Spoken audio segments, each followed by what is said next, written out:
In 1982, we got the movie Rocky 3. This is the third installment in the Rocky franchise, and though I do not think it is as good as the first two, this movie is definitely a great one.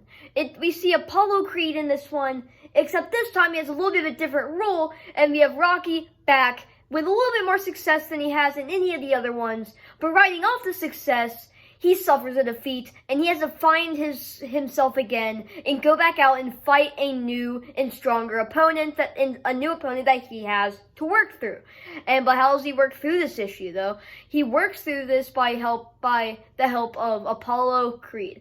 Remember the guy that he beat up in the first and the second movie? Well, in this one, he helps him train this one because our main man, Mick, his manager from the first two movies, ends up dying in this one in a very sad death. And this is what makes Rocky basically just lose his whole course in life.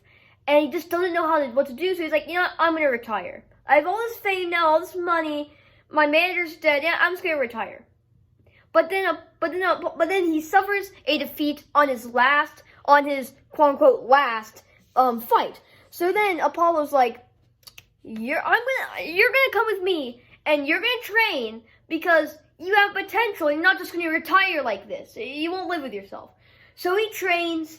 We get to hear Eye of the Tiger, and it just gets crazy, right? And he's training. He's running across the sand, like on the beach. He's running across the beach. He's training like he did in the first one. It's getting crazy, okay?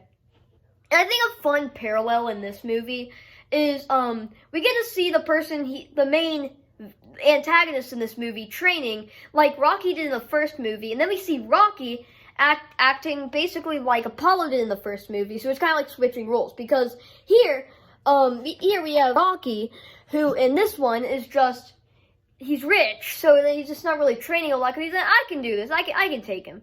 But then you have this other guy who is cut between him training a lot and him just basically doing nothing. It's basically just a quick inversion of what happened in the first one, except the roles are switched. Obviously, Rocky loses, and he has to fight himself, train harder with the Eye of the Tiger playing in the background, because without that, he probably wouldn't have won, honestly.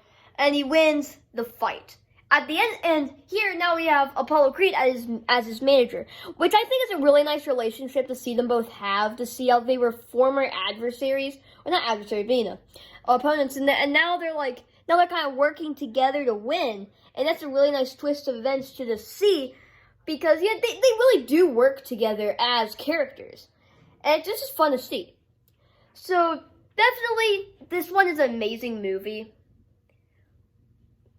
I don't think that it's as good as the first or the second one, but this one most definitely is just an amazing movie. Yeah, it's just a great movie. All the Rocky movies are great, but then again, I'm watching them in order, so for all I know, the next one could be horrible, but I don't think it will be. I think this movie is definitely a solid. I don't know. It's just an amazing movie. So yeah, guys, that's basically it for this movie review. If you enjoyed this video or any of my other content, please consider subscribing, and I'll see you in the next one. Goodbye.